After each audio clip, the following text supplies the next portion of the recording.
Welcome, low ego action heroes. This is Debbie Levitt from deltacx.com. We are a full service CX and UX consultancy. Check us out, deltacx.com, like I just said. And every Tuesday, I do office hours Ask Me Anything. Today, it's just me. We were going to have a guest, but he had to postpone. So I will be here to answer your questions for the next hour. You can ask your questions in the chat room. I am monitoring the chat room. Or you can also ask your questions through our anonymous way of asking questions. And you can find that link on deltacx.com/links. Some of you already know it. It's deltacx.link/ask. But if you're not sure, you can always head on over to deltacx.com/links and find that out. And of course, before we start, let's take a moment to thank the low ego action heroes over on YouTube who are supporting the channel financially, which is totally optional but always appreciated. And so thanks to everybody who is giving $3 to $10 per month to the channel just to show their support, which of course, again, totally optional but always appreciated. And speaking of appreciated, yesterday some people were complaining about my audio. So I have swapped out my Audio-Technica AT4040 in my shock mount for my Shure SM7B. And I'm wondering what everybody thinks of it today. Is that better? Is it better? It's a slightly better microphone with a lot of built-in compression. So I'm hoping that people are happy with the sound. If you're not, please let me know and I will continue to fine-tune it. But being a one-woman show, it is so hard to fine-tune it because then I have to put on my headphones and I have to listen to myself while I'm talking. And that's a mess. It's like singing the national anthem at the ballpark. It's just coming back at you. Hi, Manuel. Okay, so let's take a look at the questions. We've got a bunch of questions already. I might even have enough questions to take us through the hour. So hopefully we'll get to everybody's questions today. Thank you, Dipta. Is it better than usual? Is it better than the AT4040? Or better, same, worse? Hi, Ian. Hi, Elvina. So let's take a look at today's first question. I have to press all the buttons. Alrighty. Okay, this question is a long one. Let me open up a larger font version I have hiding in the wings. Okay, this one says, oh, that is not my first question. Hold on. I got them out of order. Give me one moment. Let's go back and check questions. Nope, that is not our first question. Please hold. I think that's our second question. Yes, that's our second question. Hold on. I'm trying something new today, and let's just say it's already not working. So you're all very patient. Hold on. Okay, here we go. New first question. The organization has been pushing us to adapt agile methods during the research phase and deliver findings in sprints. I've always found it difficult to do user research in sprints, as most of the time researchers are unable to produce shareable client readout documents in such a short time. We're already building a design system and the design delivery is already agile. I find research not suitable for agile. Thoughts? Okay, so this was a question that came in at the end of last week and we ran out of time for it. So, hi, Jay. So hopefully, I don't know if Shrivas is still here. I think he had asked it. But basically, it's that agile is not suitable for research. It's not that research isn't suitable for agile. It's that agile doesn't really make sense for research because agile, again, was not built for UX. Agile was built for engineering. So it imagines that every week or 2-week block of time that we call a sprint, that you're going to have something ready to show or showcase or demo or move to the next step of the assembly line. It doesn't understand that research normally can take weeks just to get somewhere. That maybe after a week you've barely planned or recruited. Now, hypothetically, if you do want to try to do research in sprints, first of all, that doesn't necessarily make it agile. It just means you're counting time in sprints. There's a lot more to agile than do we count our time in sprints. A lot of people don't realize that, given the way agile is implemented at most companies, but that is the way it is. So hypothetically, as long as you have something to show for every sprint showcase or however they're doing it, you're technically doing it. You could say, hi, it's the end of sprint 1. It's been a week and I recruited participants. Here you go. It doesn't have to be the end of the research. If someone is telling you have to have finished, finalized research and insights, then they just don't understand research and they're hiding behind the word agile and behind the word sprints. So I would say don't worry too much about the word agile and the word sprints. If you have to, no matter what, you have to estimate your own time. You have to work with project managers or product or whoever it is who takes a look at plans. And you have to say, hey, to do this research, I need 3 weeks, 4 weeks, 6 weeks. If that's in sprints, okay. If they're 2-week sprints, hi, I need 3 sprints, whatever it is. But they have to plan for that because then UX and other people are not, we've got a long question coming, I can see, are not going to be able to get to that until UX design isn't going to be able to get to their design until you've gotten through your research. So this really requires much better planning. Okay, Shaunak, I see your question. I'm going to have to add it to the end of the list since many people sent questions in before you, but we'll do our best to get to it today. I think I might have enough questions for today. I might have to stop, but let's see what we can do, and I will do my best to get to everybody's questions today. Okay, thank you, Shaunak. Please wait. I think you're going to have to come much later in the show, but, hopefully we can sort that out. Okay, so now to the other question. There we go. Okay, this one is we got long stories orama today. So thanks for everybody sending in their long stories. This one says, I have an upcoming UX research job, right? This is my next question? No, not my next question. What am I pasting? I don't know what I'm pasting. This isn't the next question either. All right. My new method is not working. It is failing usability testing. Please hold. Which one am I showing right now? Let's try this again. Paste. No, this doesn't look like the next question either. No, it might be. All right, let's try it. It's very long. Let me read you this one. Okay, this one says, we've got a question coming in anonymously. I see that too. Okay, so this one says, I'm a new researcher at a company and my first project is to evaluate a redesign that happened before I joined the team. Hi, Janice. There was an initial research into the user needs done before the redesign, so my first thought was that we'll probably want to understand whether the users can complete core tasks with the new design and work from there. One of the designers on my team told me, it's not useful for UX research to just find usability issues. We want to be more high level. We want to find out how the design impacted the user's workflows.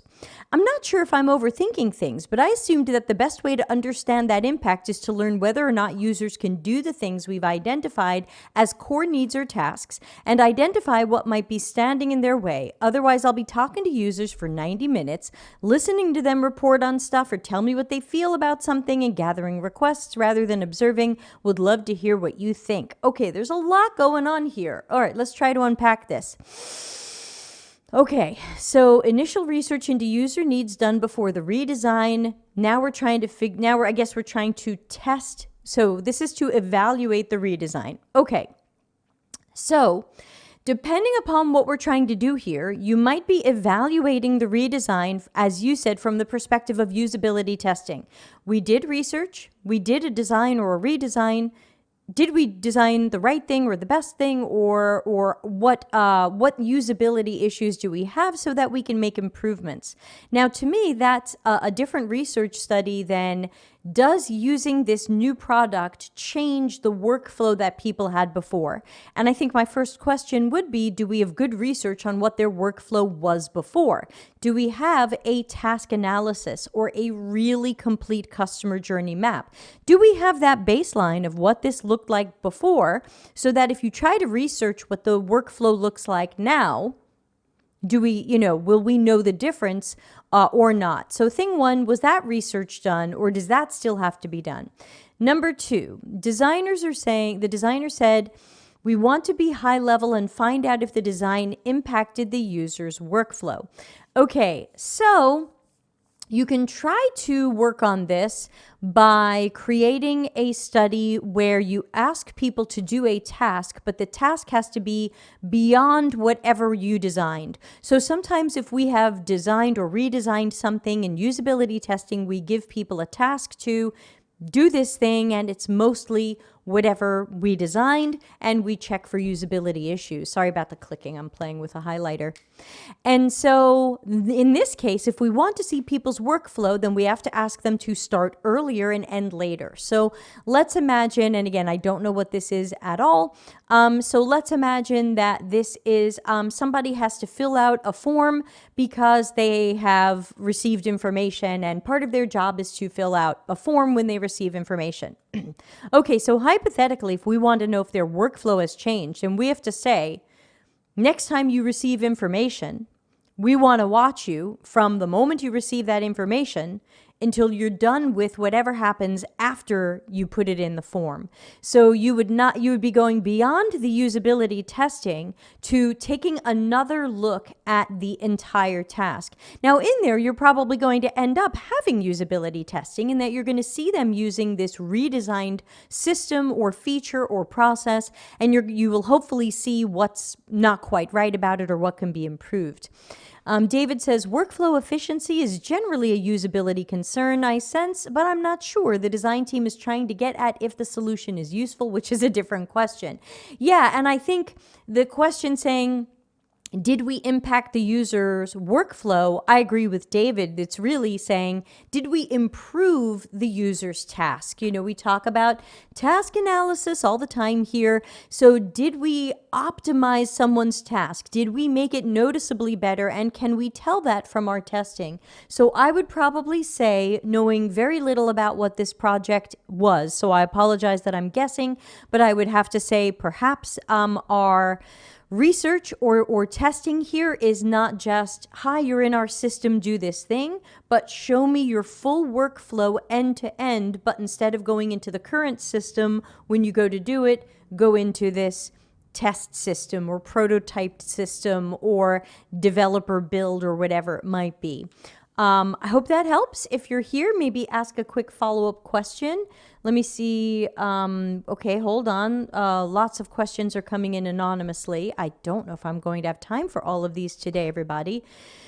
I will do what I can. Let me see what's coming in. They might be follow-ups to this. Let me see. Okay, no, this is a totally separate question. So I see the question about accessibility, and I'm going to have to add that to the end of the list. So please hold while I copy and paste that. And the market researcher question. So these are now at the bottom of the list, and I, again, hope to get to them today. Okay, so let's next go to this question about Fintech. And thanks, David, for being here and chiming in. Always happy to get the audience involved. Okay, this is the one that I keep pasting accidentally, so let's get it up here. I'm a UX researcher at a fintech company. My product owner asked me if I could do research to decide whether we should have a free trial for users or not. If yes, how long should it be and what features should be included? I've never done anything like that, and I've never heard of anybody doing research around a free trial. For me, it's something the marketing department should be doing, right? What are your recommendations? How do I go about this research? Yeah, to me, this is something I probably wouldn't bother researching. I would say give everybody a free trial of the full system for as long as you can stand. 2 weeks, 30 days, 3 months. You know, the streaming software that I use, vMix, hashtag not sponsored. I pay them, they don't pay me, but you know I love it. vMix, I think, has a 3-month free trial. Axure has a 1-month free trial. Some things have a 2-week free trial or a 1-week free trial. I don't think this is the type of thing that we should spend time researching. I think ultimately, Because what are users going to say? I want a free trial for as long as freaking possible, and I want it to do everything. So this to me is what I like to call the cat's urinary tract question. And that's from an old American TV commercial from the 90s where a man with a cat looked at the camera and said, "Is a cat's urinary tract health important?" And my answer was, only if you want to have a cat. And so whenever I hear a question that seems to have only one possible answer, I call it cat's urinary tract, and which I know is ridiculous. I'm sure someone can find a good emoji for that. And so basically, what do we think people are going to say? Yeah, give me a free trial for freaking ever and give me all the features. So I think we have to just flog that one over to the marketing. You're welcome to share this video with your product owner. Hi, product owner. This is going to be archived on the YouTube channel in the office hours playlist. So send it over. Hi, product owner. I love that you are invested in research. I love that you care about research and that you respect it and that you want to see it done because you want to know about users and their behaviors and their preferences and their motivations. But when it comes to free trials, I think it's pretty safe to say that most people want as long of a free trial as possible to every feature they can possibly get their hands on. I have sometimes not been able to choose, and again, I'm speaking selfishly, but I've sometimes not been able to choose a product because I could not try some level of service that the free trial was a lower level of service. So again, another interesting thing about vMix, which I use for streaming, you get a free trial of all of the features, like way beyond what I'm doing with it now. And so I ended up buying a lower level license, but I was able to try out all the things. So that's what I would suggest. Let people see all the things and let them fall in love with the system. If the system is good, the system can sell itself. And that can be less effort and time for marketing, less effort for sales. Your cost per acquisition could go down because you are reducing your efforts. You might be reducing your marketing spend because you're basically saying, we are so confident that you're going to love our system that we're going to let you play in the whole thing for 2 weeks, 1 month, whatever it is. And you're hoping that people will then become invested in it. They entered their team. They uploaded some things. They created that dashboard. Get people in and get people using it. Reduce the friction. Don't have lots of onboarding and tutorials. Get them in there and get them using it. And then if they're not completing, if they're not, what do they call it? P1 to M1. If they're not going from trial to paid, now we should probably spin up some research to learn what's making them disconnect. But I don't think we should research to learn how long a free trial people want because it's cat's urinary tract. Okay, if you have any other thoughts, you're welcome to add them to the chat room, but that's how I see this. Let's take a look at our next question, and we'll just paste it right up there. Okay, here we go. This one says, when testing a new website, app, software, menu, is it better to give users tasks to accomplish or just ask them what they would do, what they'd click on the website, app, software, menu, and watch them? Yeah, so actually I tend to feel that, and this is quite general because I don't know exactly what you're testing, but you're asking about everything, and David might have an opinion too. And we've got 12 people watching live on YouTube and who knows how many on LinkedIn. So hi, everybody. Hey, don't forget to subscribe. Oh, where's my new subscribe icon?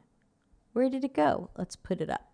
And, oh, because I don't have it in the overlay. I didn't work hard enough today. Okay, more to be done. So anyway, as we were saying for the question, to me, the best way to test things is to always give people the task and then to shut up. So for example, a great way to test a new menu is to just give people a task where they might have to use the menu to get somewhere. So for example, you've just redone the menu, you're hoping it's easier for people to find where to pay their bill, and your task is you need to pay your bill. Go. Now, I don't have to say something like, what would you do? Or what would you click on? Because maybe they wouldn't click. Who freaking knows? So I would say you don't want to say too much. You might accidentally give them some sort of clue. So I pretty much never say, what would you do? Or what would you click? Or I definitely never say, did you notice this button here?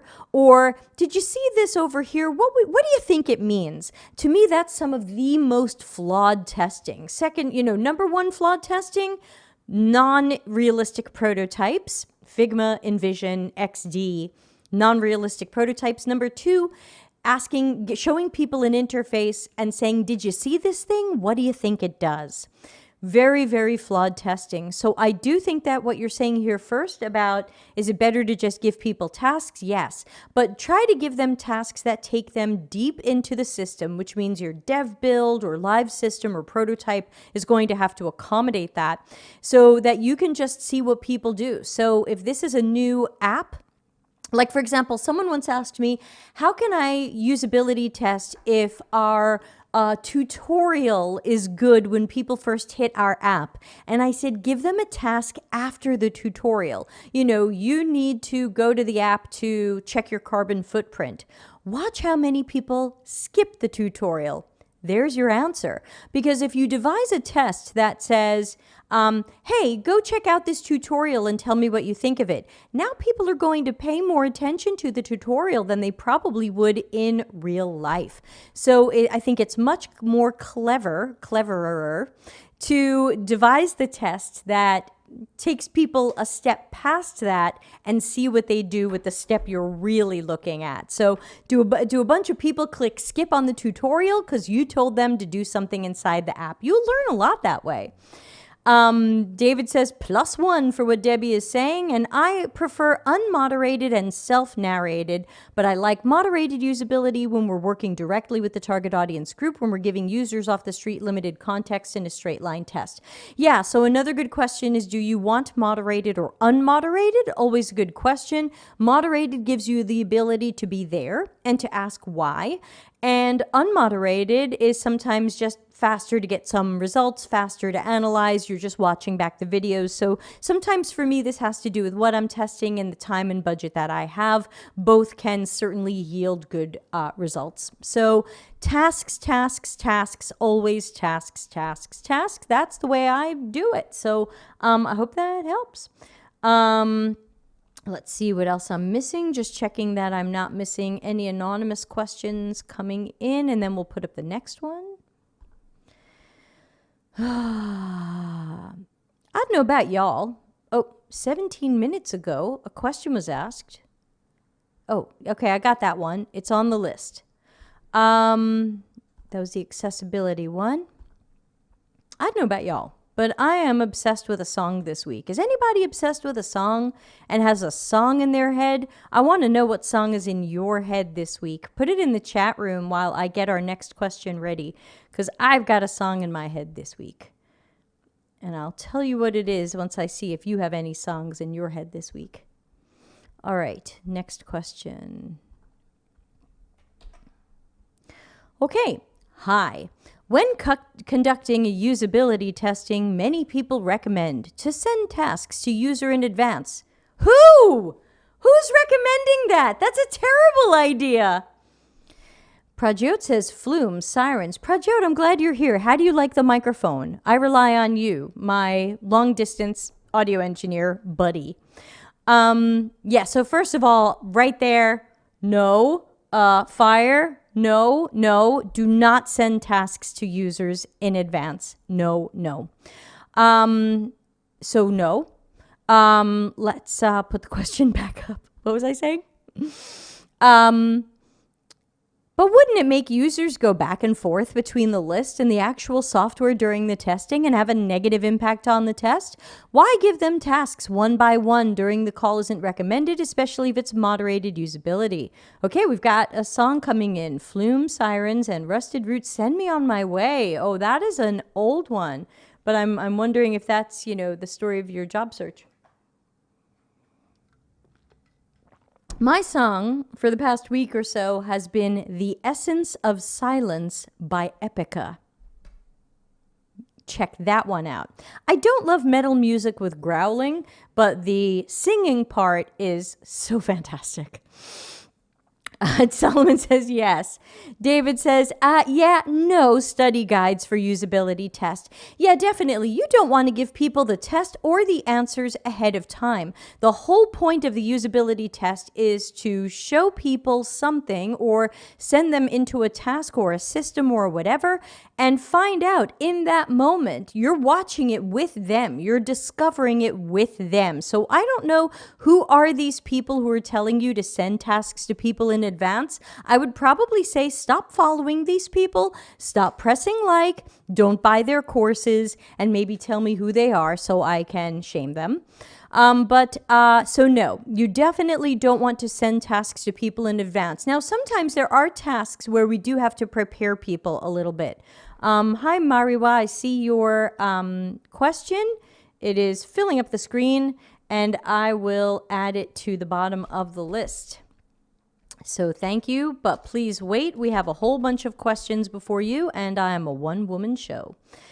So to answer this question in short, don't give these things ahead of time. Sometimes I have had to prepare people from the perspective of, hi, we're going to be talking to you about how you list an item for sale on online marketplaces. So please make sure you have an item ready to list to online marketplaces. Please make sure you have a couple of pictures ready. You have your description ready. Just make sure you have that ready. And so in that sense, I have warmed them up for it a little bit, but I still think that might be better than surprising them and saying, hi, today we're testing this. Do you have some pictures? Do you have a description? And then being like, oh, I am not ready. Jamila says the UX Google course suggests this. Well, y'all know what I think of that. Not impressed, not happy. Big no on that one. No, no, no. I do not send people tasks ahead of time. Like I said, the closest I come to that is if I do need people to have materials ready ahead of time, then maybe I will say, please make sure you happen to have this material handy. Or like we did a diary study that ended in a moderated interview, or just an interview. And the diary study related to phone usage. So we said, people, when you come to this interview, please make sure you have the phone that you've been using for the study. So, and that you have, Zoom on it so you can share the phone screen. So sometimes there is a little prep that we have to give somebody, but I would not warm them up for what the tasks are. I hope that helps.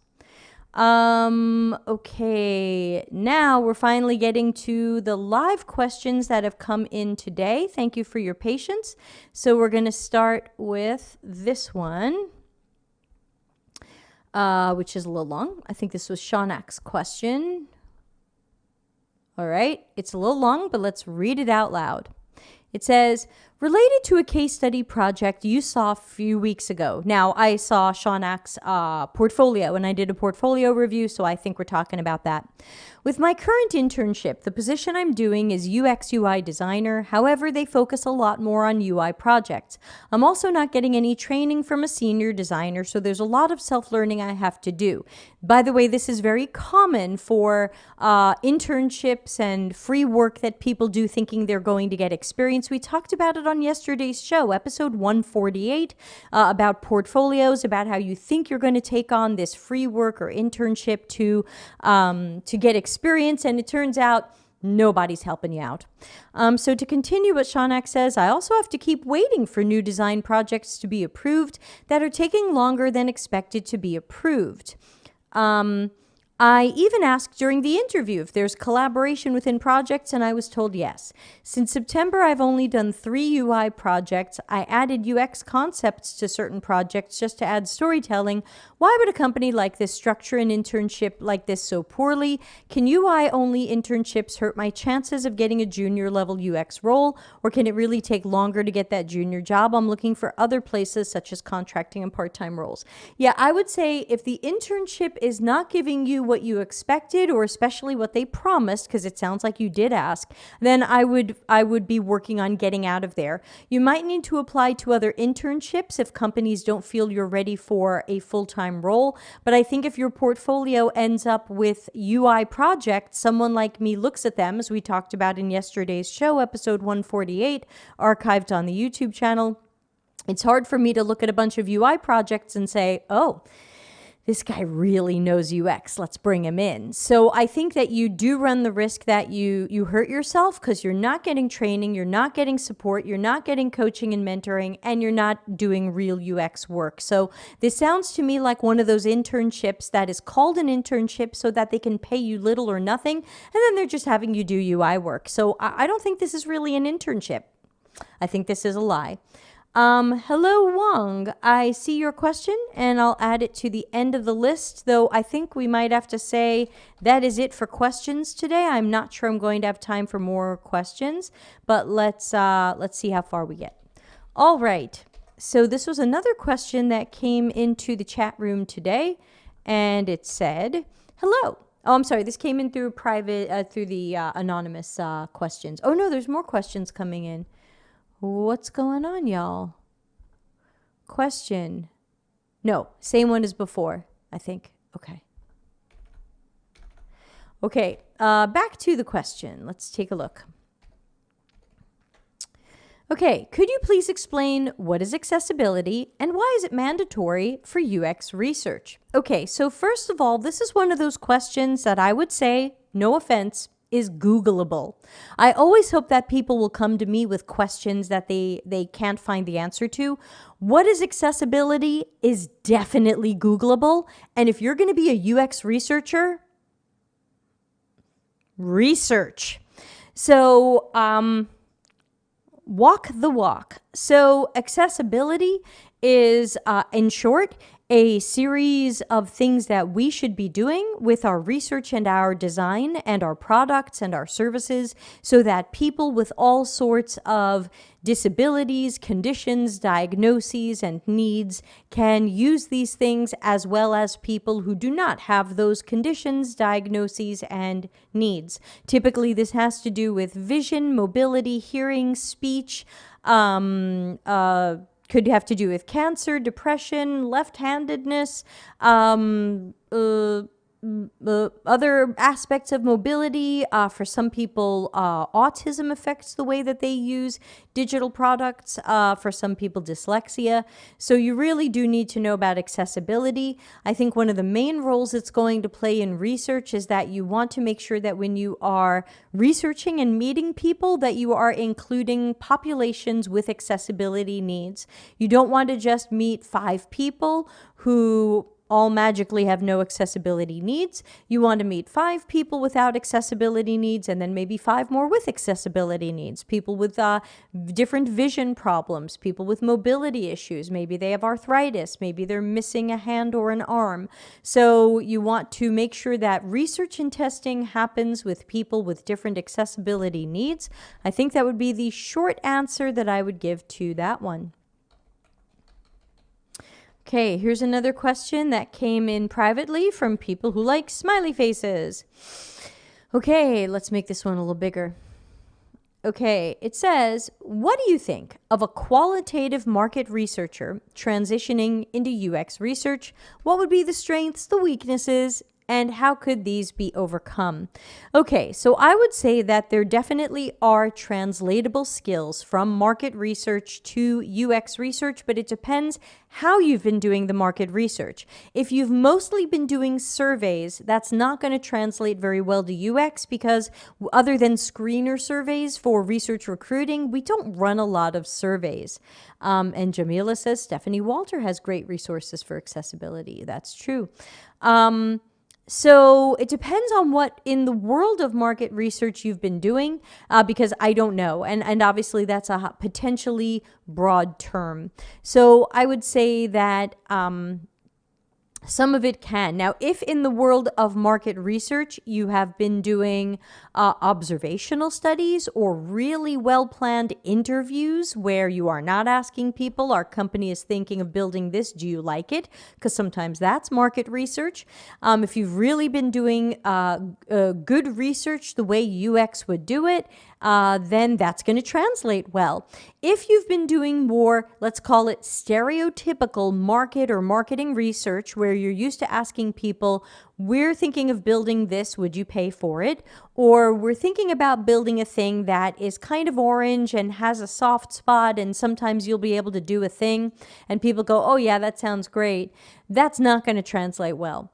If you're used to doing research with the easiest people you could find rather than recruiting correct populations, that's not going to translate well.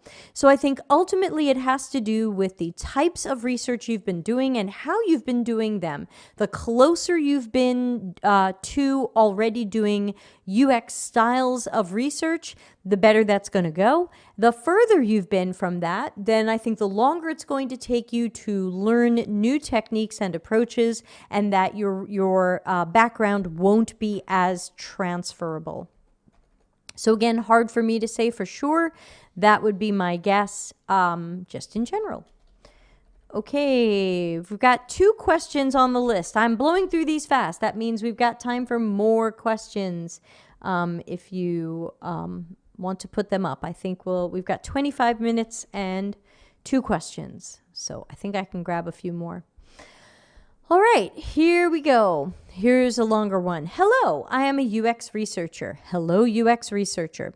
I'm having a critical problem with the product owners. Our company works in squads, and these squads are mainly disconnected internally when it comes to team alignment. Thus, it is affecting the user's usability, awareness, and navigation. They're only focusing on releasing new features even if it's not tested. However, it's a mandatory test. They focus on small features required by less than 1% of the users. On the other hand, we're supposed to be focused on the user's onboarding, experience, awareness, and visiting the current features. Am I right? How should I organize a good roadmap to solve this problem? Okay. So this is definitely a big mess. I think some of the things that might be helpful here actually live in my new training. Sorry to plug it, but I think my new training could be helpful here. It's called Transforming Toward Customer Centricity, and it's about creating change in our organizations. You can find it at deltacx.link/ttcc-training. Alvina says, oh, this question is so relatable. Yeah, and the problem with a question like this is that sometimes we cannot make change in the organization. Oh, hi, Gemma. Gemma says, I think of many of us have the same problem. Yes, and that's why I'm recommending my Transforming Toward Customer Centricity program. But remember, sometimes you didn't break it and you can't fix it. So even if you take my program or I give you some advice, a company that doesn't want to change will not change. A company that doesn't want you to have the power to improve their processes won't let you improve their processes. David says, yeah, this is a product organization issue. So I would be going to my manager, though chances are if you're writing to me here on this show, you don't have a UX manager. Your manager is from some other team. But I would go to your manager and I would tell them what's going on. I would say, it looks like we're not prioritizing things correctly. We're prioritizing things that very few people wanted. We're doing this, but then you can't say something emotional or woo-woo or empathy or don't you care about users. You have to bring this back to the business. What's the business risk of them doing this? Why should we care? What's the problem? I know it's not good. You know it's not good. But can we put this in terms of the business language? Can we speak to what I Google the costs of poor quality? It's from Lean Six Sigma. Can we find any costs of poor quality or risks that this is creating? Hello, Williams. Is this creating wasted time? Did we find that after we released these things, they didn't have the effect we wanted? Our NPS didn't go up. Our customers didn't buy more. Are we finding there's risk internally that we're burning a lot of time on these projects and they're failing in some way? Are we measuring the success of these projects? So remember, you have to tie this all back to business stuff that business people care about, because business people generally don't care about empathy and the value of UX and don't you care about your users. You have to tie this back to money, time. When time is money. So money spent, money saved, and risk. If you can say doing this was risky. So let's take a look. This was This is affecting the usability, awareness, and navigation. How do you know that? Can you prove that? Can you tie that to things that cost the company money? Customers who have left. Go talk to sales. Have customers been canceling? Go talk to customer support. Are we getting more complaints about this feature? Burning more customer support is a waste of money in a business. So someone might care about this. Tie these problems to wasted time, wasted money, and other things, and someone might care. But I can't guarantee that they will care, because very often people love to tell themselves they're doing great and they're doing all the right things and everything's going just fine. So you can certainly try this, and I encourage you to try it, but if it fails, it's not your fault. If you can't change these people, you didn't break it and you didn't fix it. Don't let your mental health suffer for it. Some people just don't want to hear that they need to change. How many of us have ever told a beloved relative, please quit smoking? Please quit smoking. I love you. I don't want to see you ending up ill or dead. Please quit smoking. And usually 10% of those people will quit smoking, and most of them won't. And so sometimes we can't change people or processes or systems even when we have good intentions and good, maybe even good proof. So work to find that proof. Thank you for a very good question. Okay, I think I'm at my last question. So that means if there are new questions, please add them. We have a little more time. Okay, this question says, may I know, how do we structure proper usability testing questions? To me, a usability testing scenario isn't really a question, because I'm not saying, how would you use this, or what would you do here, or what do you think of this, or do you like this? To me, usability testing doesn't go with questions, as I said earlier today. So if you're coming here late, watch the video again from the beginning. To me, some of the best usability testing is about putting people through a task and saying as little as possible to them. So I can think of some usability testing we did last year, which was Unmoderated. It was an e-commerce website, and we said, you have $1,000 to buy 125 of these. Go. The end. And we had a prototype that would allow people to try out different numbers and types of items and play around with stuff. And so we had a prototype ready to handle different scenarios, and we could just see what people did. To me, that's the best usability testing. The less of a script you have, and the fewer questions that you have, and the fewer whatevers you have, just watch people use this naturally. Hi, Denise. How are things going? You still living in Germany? So that would be my suggestion for usability testing.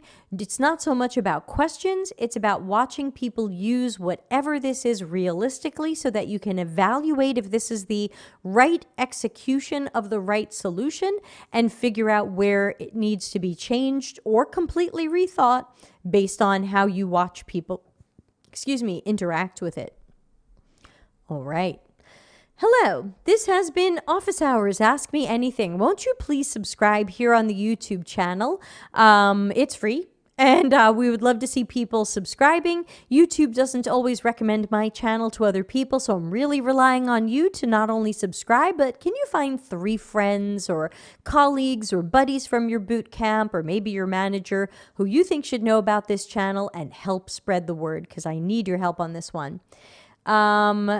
Ocean says, how do I get out of this?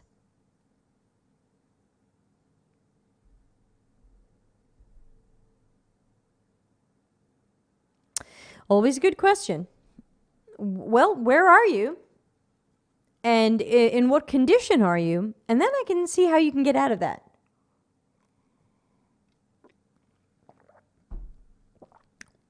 Denise says, yes, but my heart belongs to Italy. I feel you there. For sure. Yes, yes.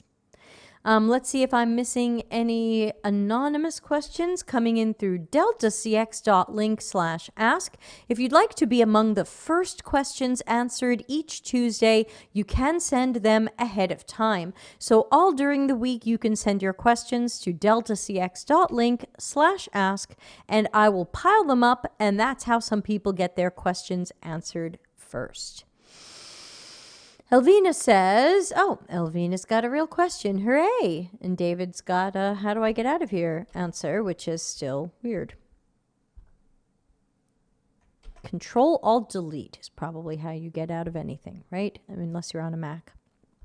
Okay, let's get Elvina's question up on the screen and paste it for the YouTube description later. And this says, oh, let's make it bigger.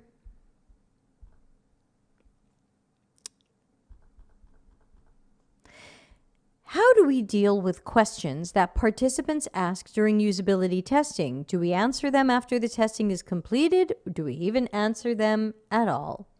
Okay, and we have an anonymous question coming in. Wong says, you're awesome, Debbie. Thank you. And let's grab the anonymous question coming in for our next question.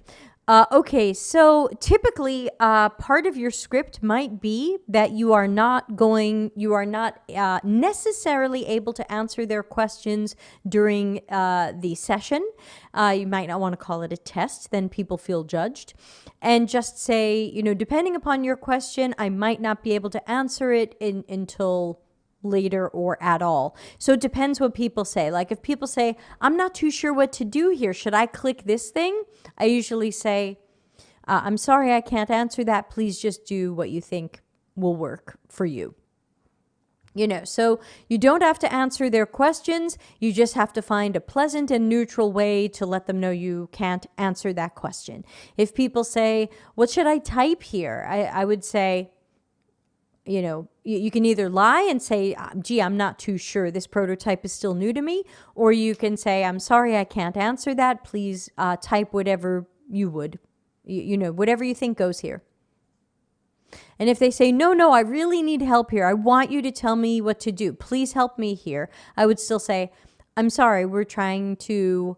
we're checking this system and I don't know what I would say. Usually I haven't had people push that hard, and I guess I do a lot more unmoderated, but I would say usually I am not answering questions.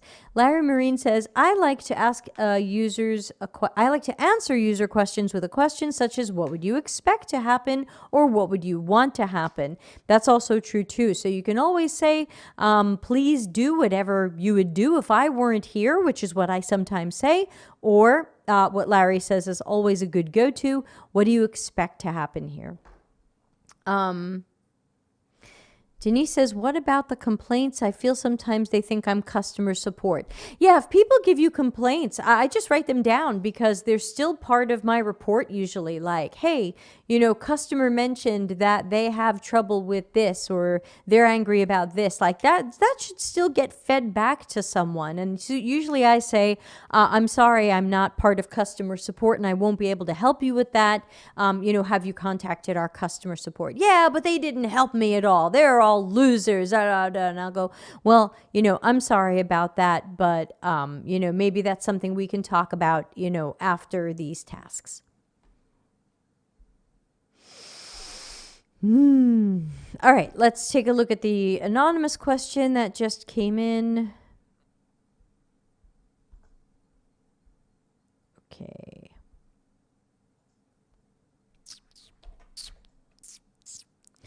All right, let's put it on the end of the list.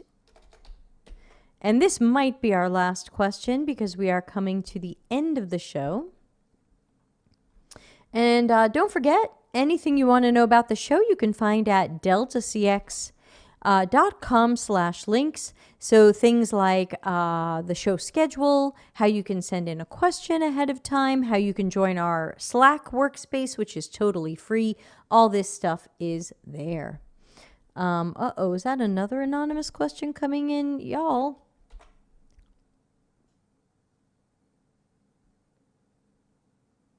Yes, it is. Let me see. We might have time for one more. Okay, junior UX designer with 6 months experience. You will be the last question after the one I'm about to put up. So please hold.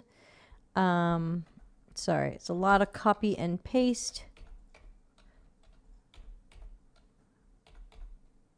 Okay, got it. All right. Now let's put this one up. Oh, how do you, Elvina says, a question about user flows. Okay, I'll put that at the end. We'll try to make that the last question. Okay, 3 questions that we're going to have to do at lightning speed, everybody. And then we will call it the end of the show. Leave my questions for next time. No, we'll just do it for today. We'll just run a little late. And then the end. What do you prepare for moderated usability test studies? Typically, it's the whole research plan. So typically, I'm taking a look at my goals, my methods, who I want to recruit. Am I going to ask them any questions? What tasks am I giving them? Typically, I will have tested the prototypes myself a lot of different ways.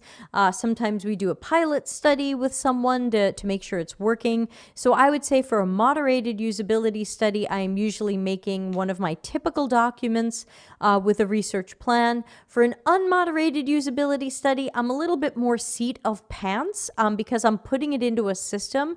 And so sometimes I'm just kind of working from notes because I'm not going to be talking to the person. So I don't need a whole script of, hi, I'm Debbie and this, that, and this. It's typically the tasks and stuff. Thanks, you're the best. No, you are. So full, I would say full, what do you call it? Full research plan. Yes, indeedy. Okay, last two questions. Okay, and if any other questions come in anonymously, we'll just have to save them for next week. Thank you for your patience. Okay, I'm a junior UX designer with about 6 months experience. I got a job at a startup, but I mainly do UI. Extremely common. Working on a project, and it seems we're just walking in circles. Product manager says we're going this way. Tomorrow, scratch that. I do try to get them to do UX, but all to no avail. Is there a way I can help them and me to grow without losing my job?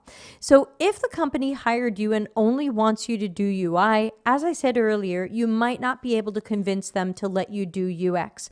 A lot of people don't understand UX, or they think UX and UI are the same thing. So they might actually think you're doing the UX. And so I think you can try to talk to someone, and I think you should talk to your manager.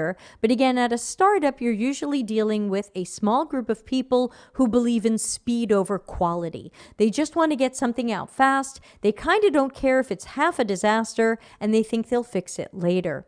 So you might not be able to convince them of something better. When I see that a product manager or someone else at a company of any size says, we're doing this, no wait, we're doing that, that usually means two things. Number one, there's no actual strategy. There's no strategy. If we had a strategy, we would have a plan. We would have a roadmap. We would have something to guide us and the direction we're going in. Even if we're a crappy feature factory guessing at features, at least we'd have a plan. Number two, the product manager is probably getting this from someone above them, like the CEO. So the CEO of a startup might be the idea person, and they might be changing their mind from day to day. I did work at a startup like that a few years ago, and what I found when I got there was that every day the CEO would dream up something that they wanted, and they would just tell the engineers, and the engineers had to build it, and every day it was something different, and they basically never released a real working product, which really hurt them with their investors. So I think that when I see something like this, it really means we don't know what we're doing. We don't know what we're building. We don't know why we're building it. We don't know what problem we're solving. We're not sure we're even solving a problem. We haven't figured out what we're doing. Now, at some startups, they think that what they should do is just release an MVP or run a design sprint.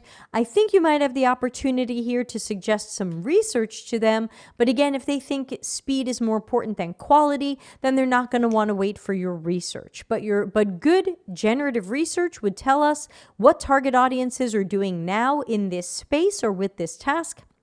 And what are their unmet needs? What are their pain points? Where are our opportunities? And that way we're not guessing at what we should be building. And as for you losing your job, this doesn't sound like a great job. I'm sorry, I don't want you to lose your job, but I would say start applying somewhere else. Do what you can, because I'm not sure these people are going to change. This is quite common for startups, and it's also part of why over 90% of startups fail. Amazing correlation and causation, if you ask me. Okay, and Elvina says, a question about user flows. as I understand, we start with the so-called happy path for every user group we have, and then we expand with edge cases. Is that the right approach? How do we make sure we've covered everything? I bet Larry will have something to say about that. And Larry also says, can you try doing some task analysis to help identify what the product should do? Yes, Larry, but for the previous question, that means they've done some good research, and I'm not sure they are a researcher, and I'm not sure they're going to be able to do that research. But I mean, Larry's not wrong. Okay, so do we start with a happy path? So thinking about our old buddy task analysis, we might start out with make sure you are starting with this current state. How are things now? What are people doing? And add that detail like the tools, knowledge, and workaround, and the issues, obstacles, blockers, concerns, things like that. Now you have the chance to optimize it and create that desired future state user flow. Now you can start certainly with a happy path. What would it look like if this were more optimized, faster, better, easier, more efficient, whatever it might be, and everybody got through it just fine? But then you might have different types of personas or roles or hats or users where you have to say, well, hold on, some people might do this. So you need to make sure your user flow accounts for that. Now, again, if you're doing optimized task flow, you might have already mapped that out. If you're just doing more standard user flows, you do have to think about that. So you have to think about different types of users in different situations, different roles, different points in a process, maybe different familiarity with something, different knowledge. And then you also have to think about some unhappy paths. Where might somebody run into an error message or a mistake? Now you want to make sure your design accounts for that. How can we design something where people never see an error message, where they never make a mistake, where there kind of isn't an unhappy path? Can you create that? And so I think that's a really interesting idea. Sure, sometimes we can't help it. There has to be an error message because they put nothing in the field and they tried to submit it. But I would say, take a look at how you can create an optimized task flow or a user flow that takes these things into consideration and tries to create a more streamlined experience that takes all different users with all different needs into account. I hope that helps. And so that will have to be it for today, but let's take a look at our schedule. Don't forget tomorrow. Oh, I should take this off the screen. Don't forget. Larry says what Debbie said. Just remember, don't make the happy path more complex by trying to serve edge cases. Don't ruin the general path for those exceptional cases. Bell curve. Thank you, Larry. Okay, so reminder, tomorrow is our show on legal issues for people who are looking to be freelancers, contractors, or maybe start their own agency or business. So many of you are coming to me with sad stories of things you learned the hard way because you didn't understand the importance of legal issues. So we're going to be talking about legal issues live on tomorrow's show, 6:30 p.m. Make sure you've got your legal questions ready. We will have a real lawyer here. Hopefully he'll remember to show up and he'll be here and he'll answer those questions. Friday, of course, is the critical thinking stream. Monday, we will go back to the, how come I don't have Monday? Oh, that's Sunday. Monday, we'll go back to Think Out Loud, and we'll take a look at designing a little bit more of what we were working on last week. If you would like to send something in for the Think Out Loud streams, where I do fake research planning and fake design or real design of a fake project, just go to deltacx.com/links, and you'll see how you can submit that. I did get a request for me to try to have more fake research data to show how I work from real or fake research data, but it's hard to find research data. So it's not that I don't want to do that. It's just that I don't know where to get real or fake research data other than to pretend that we got data. Sorry, everybody. I know it would be better the other way. Next Tuesday, of course, Office Hours Ask Me Anything, and we have a new special guest, John N.A. Brown. You can find him on LinkedIn. That is how he is written out. And I met him recently. We had a nice conversation, and I said, you you should be on the show answering some questions. One of those too smart, too interesting guys. So he'll be joining us on May 3rd. Larry, do you know John Brown? Let's see. It looks like no show Wednesday the 4th. Thursday the 5th will be our Slack monthly video networking on AirMeet. Totally free to attend. It's like Darren's Chit Chat Hour. You just need to be part of our Slack community, and you'll see in the live events channel, we'll tell you where to go. Larry says, not yet. Okay, so you will. Let's see if we have any other shows coming up, because I haven't been scheduling that many of them. Okay, so Finding a Job Troubles panel number 2 is Wednesday, May 11th. We did one of those panels a couple of weeks ago where people talked about the troubles they're having finding their first job and what worked and what didn't work. So a lot of you are going through that as well. Check that panel out on May 11th. Let's see, what other special shows do I have planned? We do have Darren scheduled for May 18th. I don't know if he'll still be able to make it, but we do have Darren scheduled for how to evaluate UX education. That should be great. Quick show note, Friday, May 20th, I am going on vacation for 2 weeks. I do not know if I'm going to stream at all. Nature of vacation. If I do stream, it's going to be on, 4G from a camper. So unknown. So make sure if you need help, if you need support, if you are in trouble, I'll try to answer Slack messages from the road, but I might not be streaming and I won't be taking coaching calls. So make sure you get your questions in the next few weeks. David says, woo, vacation, Debbie. Yeah, that's true. I don't do that very often. We did a vacation around Thanksgiving. We did about a week away, but during that week I was job interviewing for the job I have now. So I only did a little work, but that was neat. Yeah, I'm not very good at taking vacations and taking time off, and I'll be working on my book or books during this vacation, but I'm going to try to not do traditional work and other stuff. Unless things are on fire and I can't get away from it, but I will do my best. We will be going around Italy in our camper. So some of you know we got a new to us camper. It is 20 years old and it is super fun. If you want to follow it, it's got its own Instagram account, even though I hate Facebook. And the Instagram account is called Hello McLouie, spelled HELLOMCLOUIE. Janice says, good for you. Yeah, I hope so. I've never had a camper before, and so I've never done a camper or RV trip. It is a very small camper, so it will be an adventure. And I've been joking with my boyfriend that that you really like the person you're with when after being, semi-locked down with them for 2 years because of COVID, you want to be with them in a smaller space. So I like this guy. He's waving. He says mutual. Thanks, honey. So yes, and I think that's it. Janice says, are you taking all the dogs? No. My boyfriend's mom and the carpenter who lives kind of with us will be throwing food to the dogs. They're probably going to have a boring 2 weeks without all of our cuddles and without all the really good food we give them. But let's just say the carpenter and my boyfriend's mom will keep them alive. So no, the camper is really small, y'all. I think it's like 18 feet, including the front truck part. It is really small. I think the main part of the camper is like 12 feet long. So, yep, I like him. I've decided it's really important to smell good. So I think that's going to be key. That's just a guess.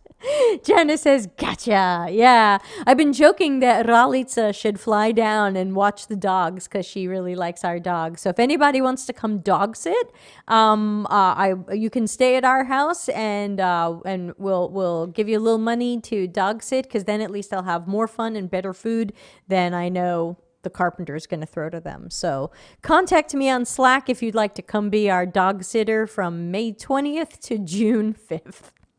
All right, with that, I'm going to play us out of here. Also, I'd love to hear from all of you what you thought of the microphone. I put back my old lighting and I swapped out the microphone for the one that's in my semi-professional studio. Let me know if this sounds better than usual, worse than usual, differently bad. I'd like to get some feedback on that to make sure that the sound is sounding good. If people like this microphone, I'll keep it at the desk and then move it to the studio when I need to record in the studio. All right, let's find the bumper out, number 10, and that's number 10 for me, and then I have to just press the merge button and the show is over. So thanks to everybody for a great, fun show. Love doing these shows for and with you, and I hope to see everybody tomorrow when we talk to a real live lawyer. Thanks, and goodbye. Customer centricity as business intelligence. Visit deltacx.com to learn why we are